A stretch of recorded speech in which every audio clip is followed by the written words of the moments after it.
আজকে আলুর পরোটা বানানোর জন্য নিয়ে নিলাম সেদ্ধ করা আলু, ধনে গুঁড়ো, জিরে গুঁড়ো, নুন, লাল লঙ্কার গুঁড়ো, কস্তুরি মেথি, কসৌরি মেথি, তার সাথে নিলাম কাঁচা লঙ্কা কুচি, ধনে পাতা কুচি। সমস্তগুলোকে খুব ভালো করে স্ম্যাশড করে নিলাম।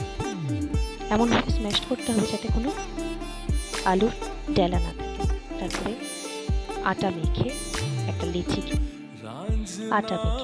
কেটে সেই লেচিটা সেই বেলা আটার মধ্যে দিয়ে ভালো করে ফোল্ড করতে হবে। এমনভাবে ফোল্ড করতে হবে যেন কোনোভাবে পুরটা না বেরিয়ে যায়।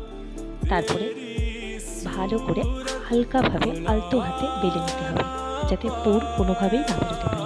যেহেতু এটা পুরোটাই আটা দিয়ে করা, ময়দা নেই, তাই খুব সাবধানে আলতো হাতে করতে হবে। বেলা হয়ে গেলে একটা কড়াই নিয়ে একটা প্যানে তার মধ্যে সে আটার রুটিটা দিয়ে দিতে হবে। একটা পিঠ খুব ভালো করে সেঁকা হয়ে গেলে উল্টে দিতে হবে।